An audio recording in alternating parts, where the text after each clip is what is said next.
So now we're going to be doing a small transition into the next workshop, which is sockets. Um, so I guess let's first take a look at what Chatbook looks like so far, which is like what we just implemented.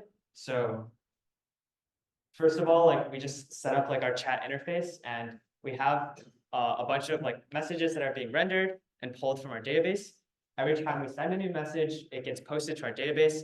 And so like basically everything is persisting, and it seems like we can talk to different people and so forth. So like this means we're done with chat, right? Well, not really. And I guess like I'll try to explain like why this is bad, or like what things are wrong about our current setup with like a small story. So this is like an 85% true story. Don't worry like too much about the details, but so during the beta testing of our workshop, we spoke with the CEO of Chatbook, and he was not happy with us. The customers were mad that they had to like refresh the page to see like all the messages, and they wanted something somehow like a live interaction. And so us being like the responsible like web lab staff that we are, we told him like, I got you, bro. And so we gave him our completed version of Chatbook from workshop 8. And then his response was like, bro, like you still have to refresh the page to see new messages. So we didn't really solve the original issue, which was like a live chat. So in this workshop, we're going to be implementing like a truly real-time chatbot using a library called socket.io. So this library socket.io is going to enable us to implement a chatbot that is truly real-time. So you do not have to refresh the page to see like incoming messages. So essentially how we want this setup to work is, let's say we have a cat called like Fluffy. He posts a message using the API message like endpoint that we just set up to the server.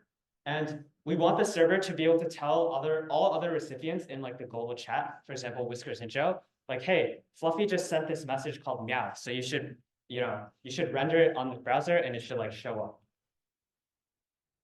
But there's like a small issue with this setup, which is that the server can't actually initiate conversations. So even though we want the server to be able to tell the like Whiskers and Joe's clients that Fluffy just sent a message, the server can't do that because Whiskers and Joe didn't send a request, so it has nothing to respond to.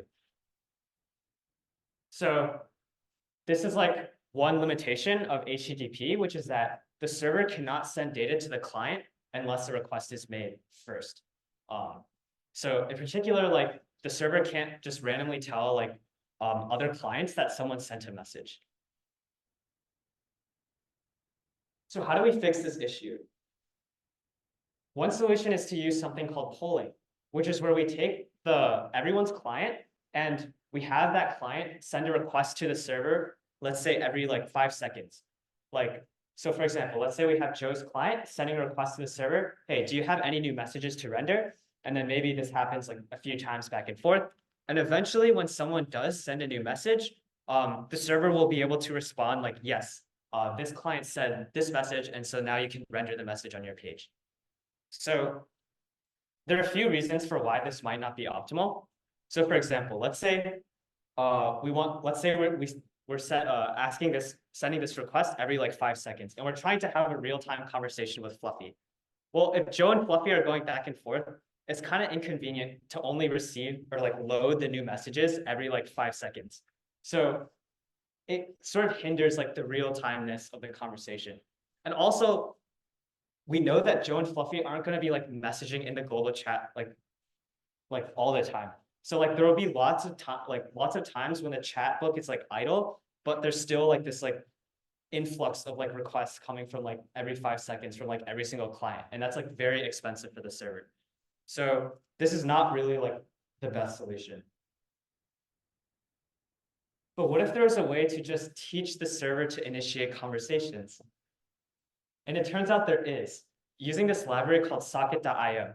So socket.io is a real-time library that uses WebSocket, which is an alternative to HTTP. It's just another protocol for transacting messages between the server and the client. So essentially what WebSocket allows the server to do is it basically solves the issue for us of like having the server initiate conversations with the client. And this is what will allow us to implement like a truly real-time chatbot. So now I'm going to pass it over to Michael to talk a little bit about how Socket IO works. Great. So as Andrew was mentioning, this Socket IO is kind of a completely separate protocol than the HTTP requests we've been working with so far. So they don't really use like API endpoints or anything like that. What instead will end up happening was upon first connection, the client and the server will both agree to use the socket connection. And this is known as the handshake. Once this occurs, the server is actually able to use this socket connection that they've agreed upon to initiate conversations themselves. You can kind of think of this as like a direct line of communication between the server and client, where both parties are able to send messages as they please for the others to kind of listen for and then react as necessary. The cool thing about sockets is that the server can actually have multiple clients connected at the same time. And this allows things to like broadcasting information to the clients. So in this workshop, we're going to be working through an example where we use sockets to broadcast events every time a new message is received. And each client will listen for this new broadcast and be able to update the message list without having to refresh the page. Kind of see how this would work. Again, we're still going to use our /message endpoint for clients to post new messages to the server. However, since we now enable the WebSocket connections for the server will be able to initiate conversations and notify every single client that a new message has been received. And then the clients can respectively update their local copies of the data and display them on the screen.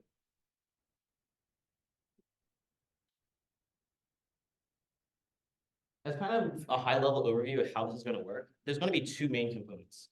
On the server side, we're going to use something called the socket manager, which is essentially a code package that we've already written for you.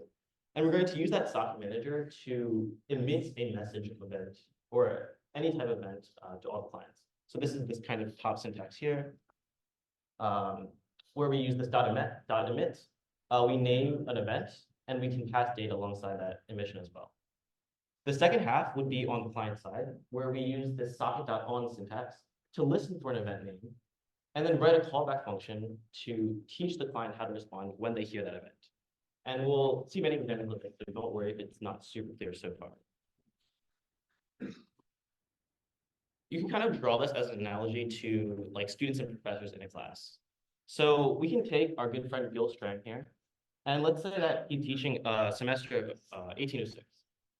Some students in that class will be waiting for him to announce the posting of a new PSET. And he would do that with this, again, this .emit syntax. The students would use the .on syntax to listen for that new event, and then could start working once they hear that event has been posted.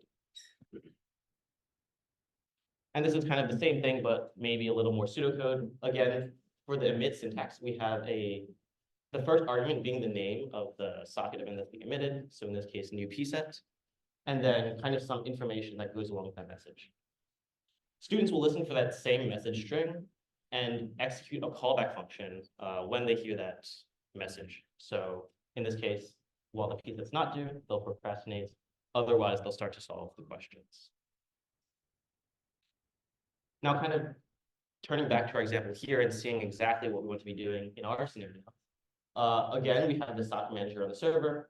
We're going to use this .emit syntax and call an event message. With that event, we're going to be passing a message object containing the chat message that has just been received by the server.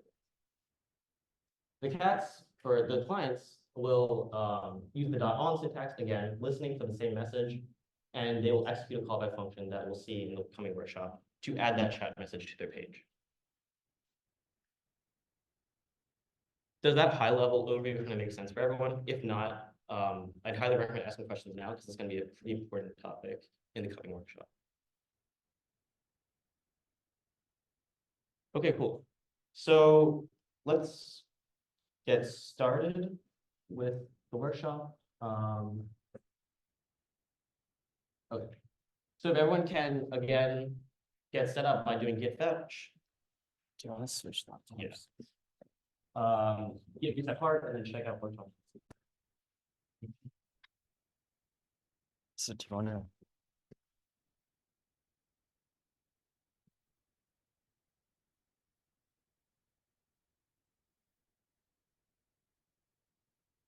I think I'm not screen sharing anymore.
I can see that. Okay.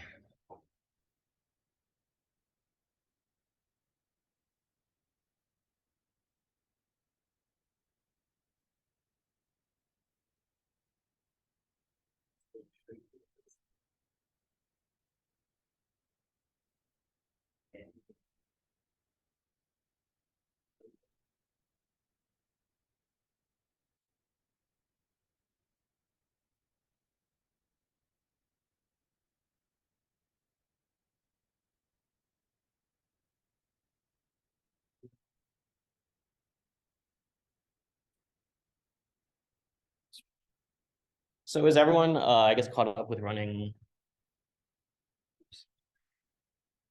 these commands here? I guess like thumbs up if we're all set to go. Cool. All right, so our first step is going to be enabling this socket thing I've been talking about so that we can see our all chat messages instantly. And in order to do this, we're going to take two steps. The first is remember to actually emit this socket event on the back end. So in order to do that, we're going to look at api.js. So we can all navigate to that file. And we're going to want to look at line 61, or sorry, 98. So this line is within the slash message endpoint. And if you remember, we just implemented this endpoint to take in a new message from the client whenever they want to send something and then save it to the database. Is that a question? Sorry, was it? Zoom in? Sure. Is that good or bigger? All right.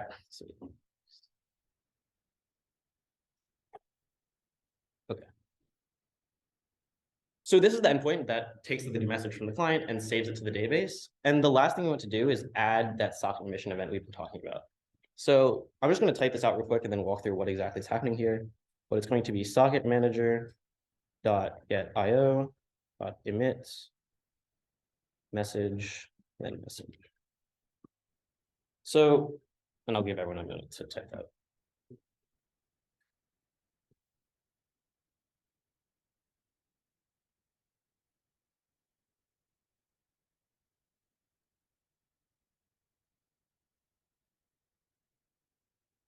So what this is going to be doing is it's going to be using that socket manager package that the staff has actually written for you. It's not super important to know like the details behind this, but if you're interested, come talk to us later. And essentially, it just allows us to manage all socket connections on the server side. This get.io function is going to use that socket manager to get a list of every single socket that's currently connected to the server. And then this .mid syntax that we've been talking about is what allows the server to actually broadcast that a new event has just occurred. The first argument is going to be the name of that event. So in this case, we're just going to call it message because it's when we receive a new message on the server.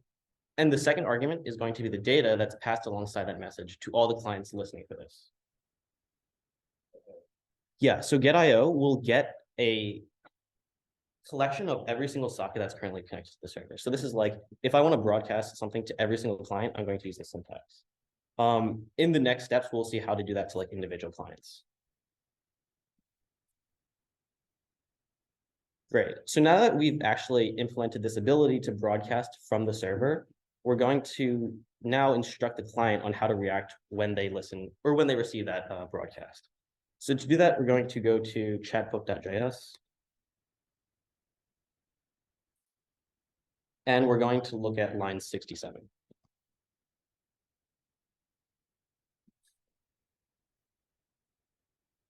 So again, I'll just type this out real quick and then walk through what's happening. We're going to say socket.on message, add messages or admin.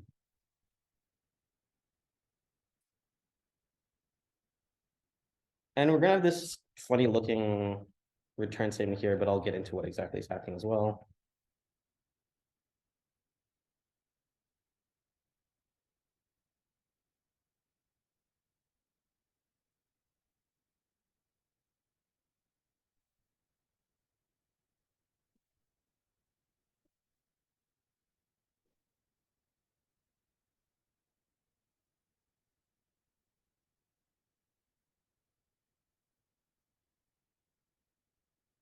Cool. So to kind of walk through exactly what we're doing here, this socket.on syntax is what allows us to instruct the client to listen for a particular event.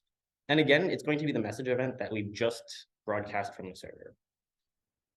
The second argument is going to be a callback function that's executed whenever that event is heard.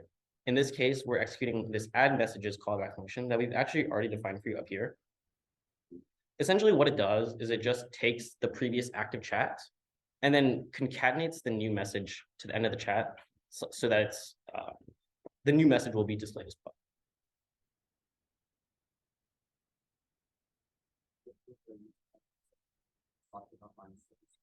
Mm-hmm. Right. Yeah. So that's a great question. The question was like, we define this use effect, we define this use effect with the empty dependencies. So like, doesn't that mean that it will only execute when the page first runs? And that is true. Like this code will only execute once when the page loads, but it actually like this code will turn on a socket listener.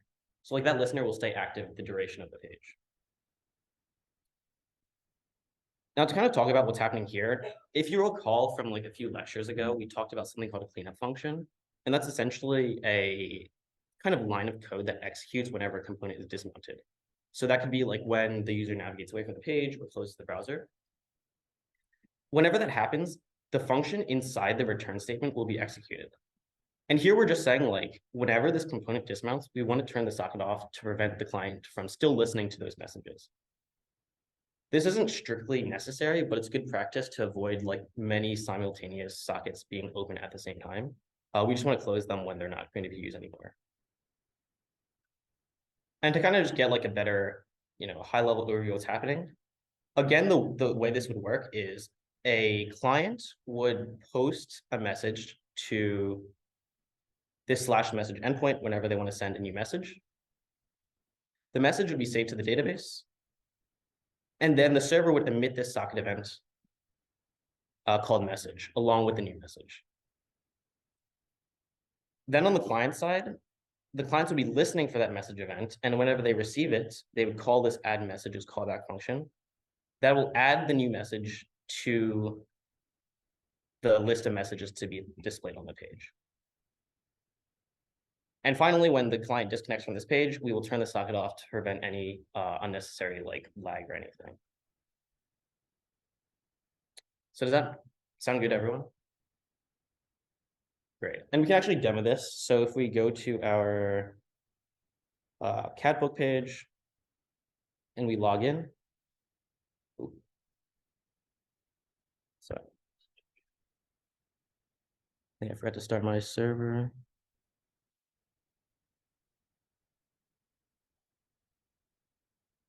So run npm start, npm run hot loader. Okay.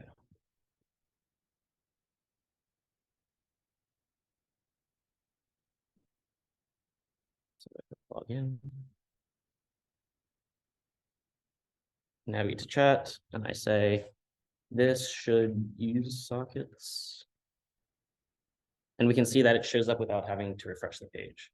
And similarly, like if we also logged in with a different account,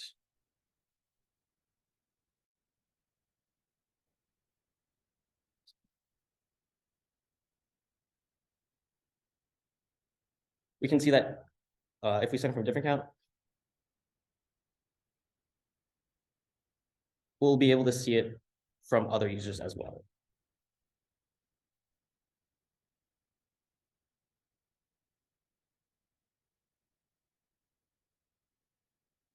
Cool. Is everyone able to see like the live updates? I guess like thumbs down if you're not. Okay.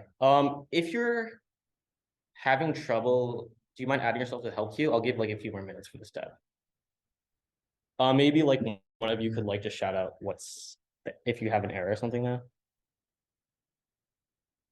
And I'll go back to the code as well.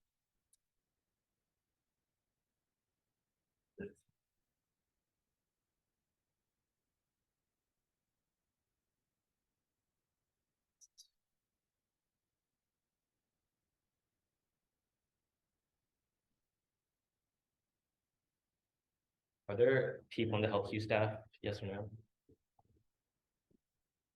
No? Okay.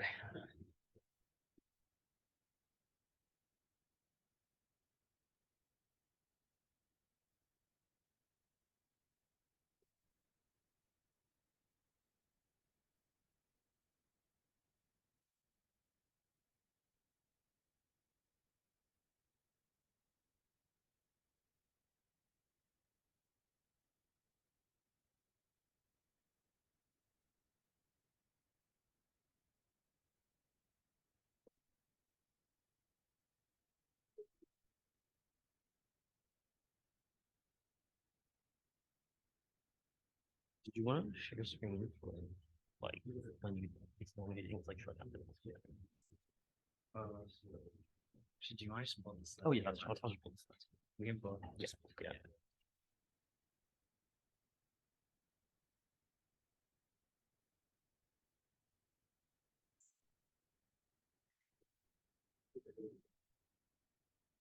And I guess if there's any conceptual questions about sockets, now would be a good time to ask as well, because again, like this is the core functionality that we'll be working with for the rest of the workshop, and kind of essentially everything you'll need if you use sockets in your own website.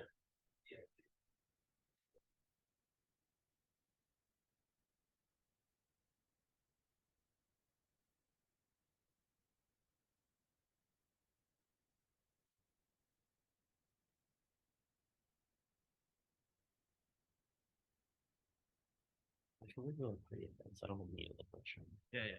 Agree.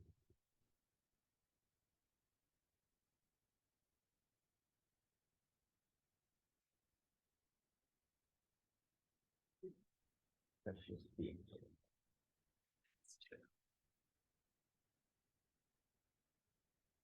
Wonder if I can.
All right, I'll give it like one more minute just so everyone can get on the same page.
All right, so we're just gonna get ahead and move on, but again, if you ever need help, just add yourself to the help queue.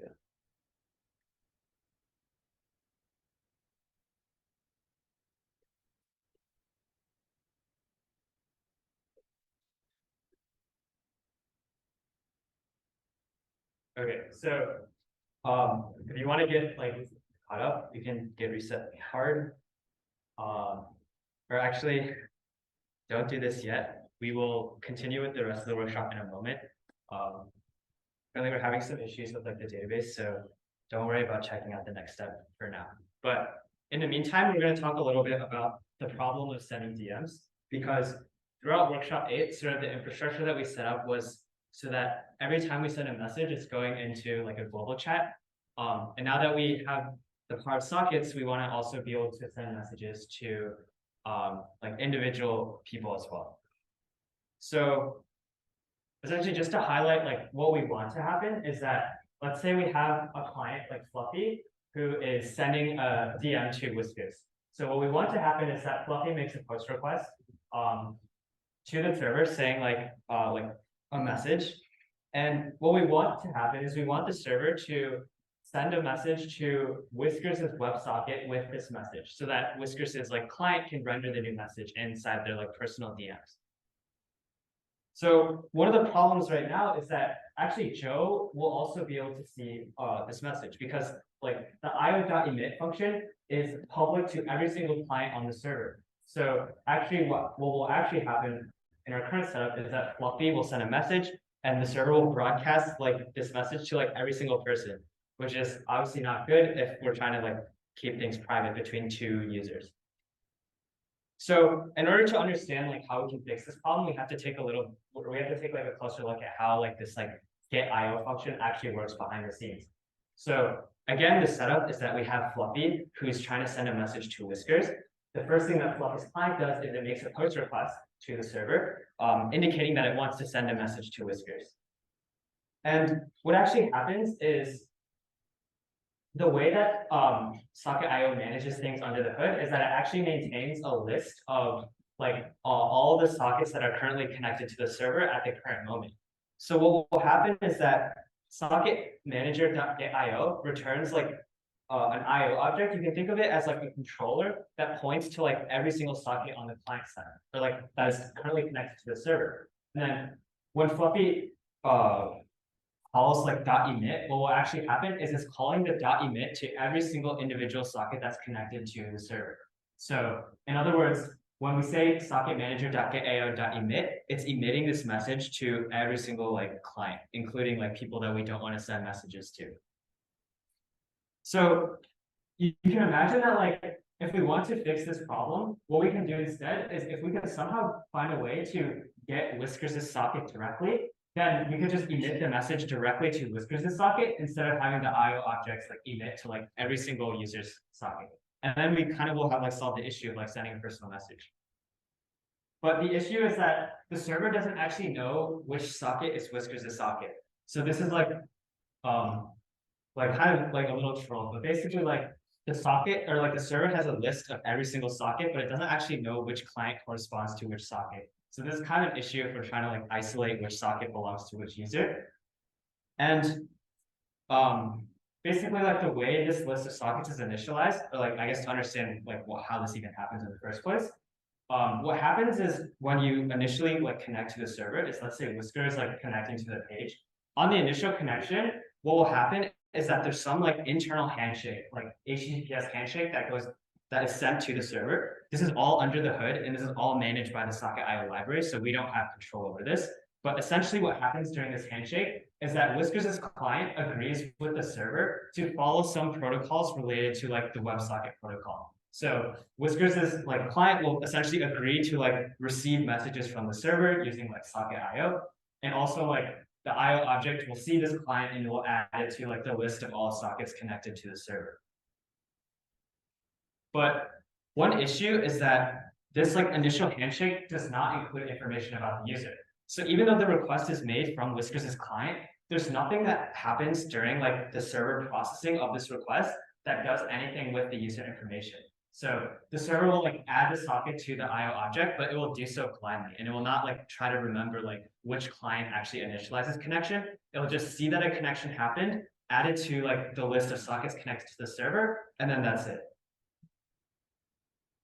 So what we can do instead is we can do our own version of this like handshake that we control, and therefore like we can like process like user information.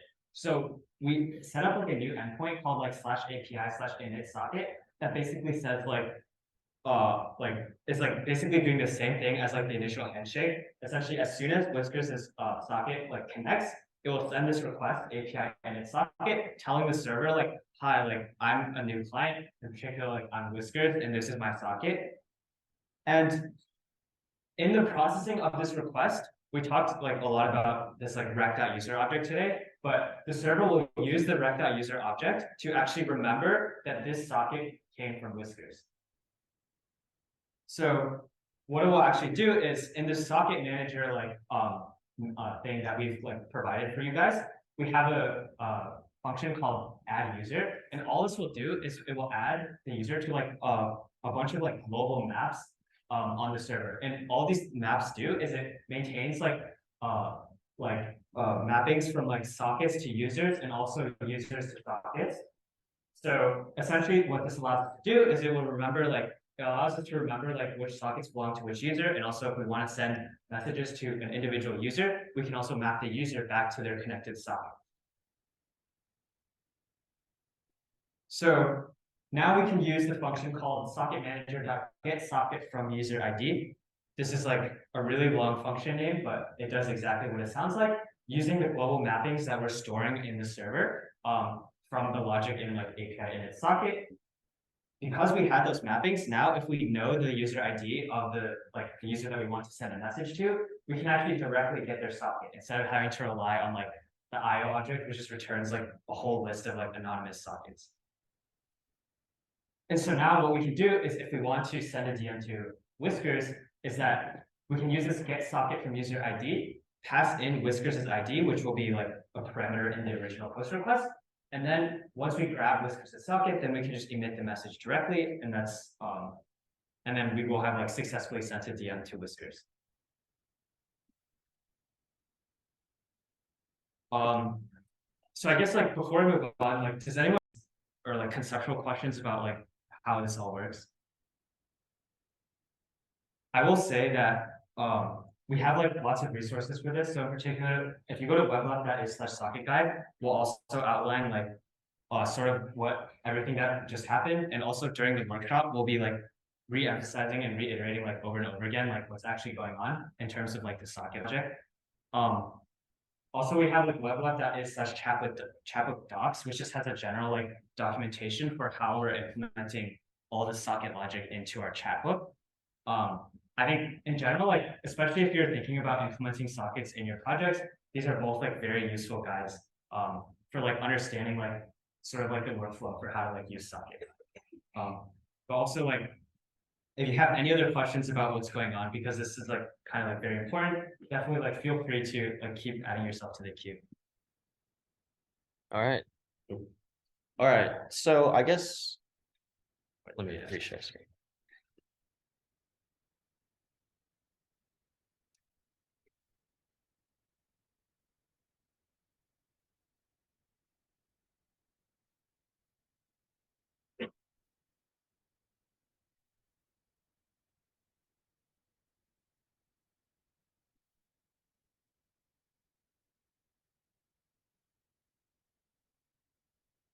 Okay, so I'm just going to talk a little bit about how we're going to implement these DMs based off what Andrew just described to us. So again, we have this high level component tree. In workshop 8, we kind of implemented this right side. So this is like the displaying chat feature with built from single message and new message. For DMs, we're actually going to build out this second feature first called chat list, which builds into single user. And I'll kind of walk through what that is here. And the reason we need this is because we need the ability to like select who we're DMing at any given time. You kind of see like how the components are broken down in this image. We have, again, a big chat list that has a list of single user objects inside of it.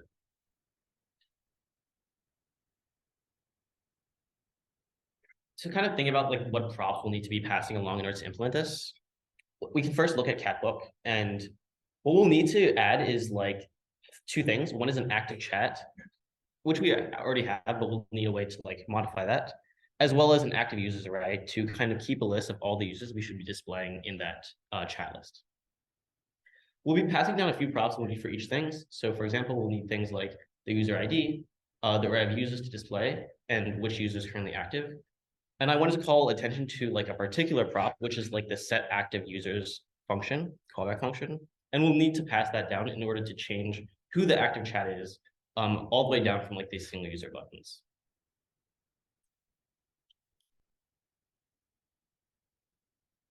And we'll like dive more into detail in all this like when we actually code it up. But again, just to remind everyone, a user object represents one of the users in our chat. They're defined by an ID and a name that we can display to the users.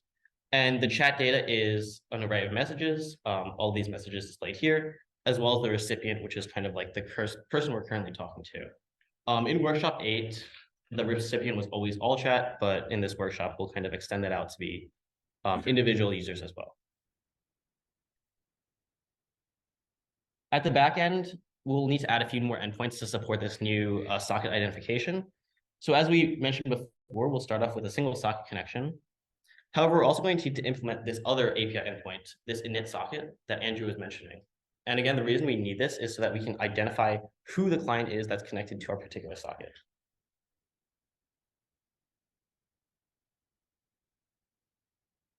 This will happen at the same time as login. So once the user is logged in, we'll immediately call this post request to the init socket endpoint in order to map the socket that the user is connected to their user ID. Once we do this, we'll be able to emit to like specific users as well as an active users, like a total list of active users to display on the client.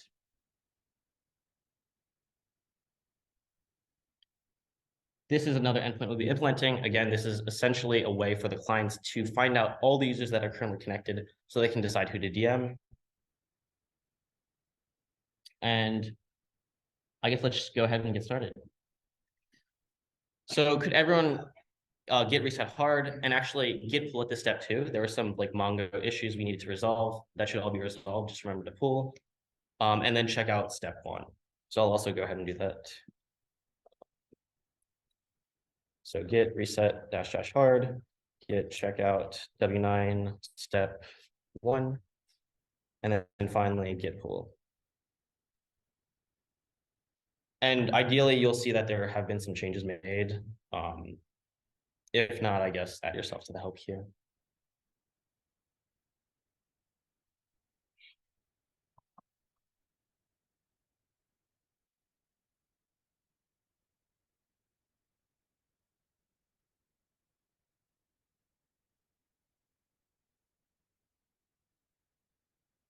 All right, cool. So the first step we're going to do is to actually implement this init socket endpoint. And again, just to reiterate, the reason we need this endpoint is because we need a way to identify who the user is connected to a given socket.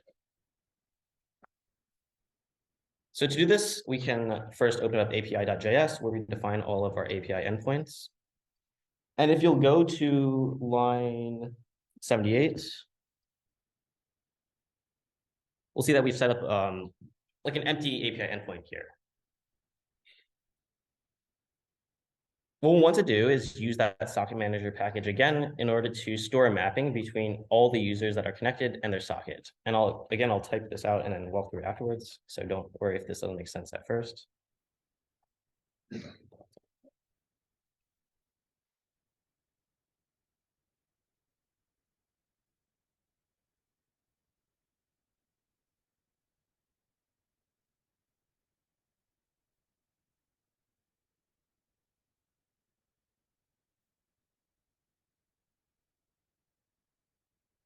Sorry, this is not correct.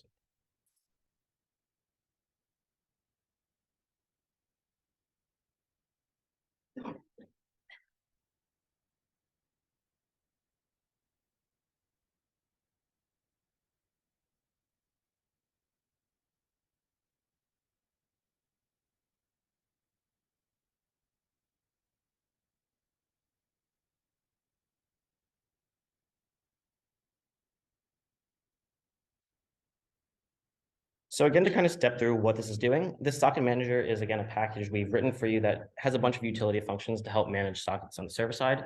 One of those functions is add user. And this will essentially update a mapping on the server that stores maps between the user and the socket. It takes in like the user that's currently connected and calling this endpoint, and it will figure out the socket that it's connected to using this other utility function, get socket from socket ID, which expects a socket ID as an input. And from this, we'll be able to associate the correct socket with the user that's calling this endpoint.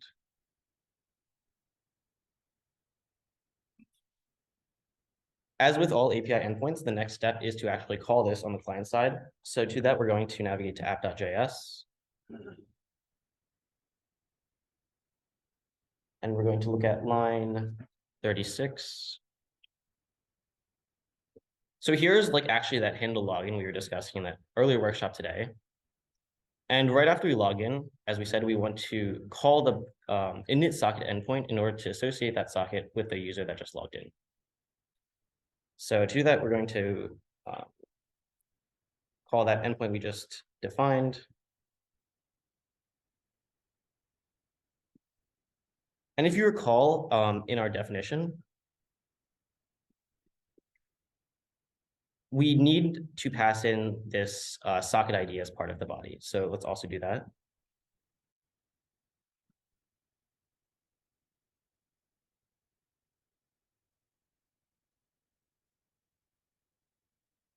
So it has a field called socket ID, and the data there will be the ID of the socket the user just established.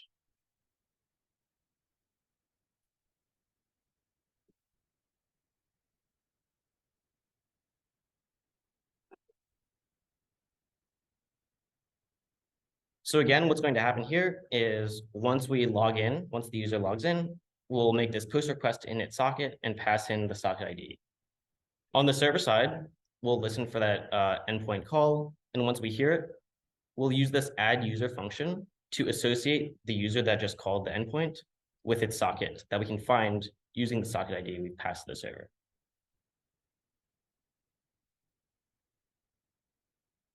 Does that control flow kind of make sense to everyone? Sweet. So I think today, that's all we have time for, but we'll continue and kind of work out the rest of the DMs tomorrow morning.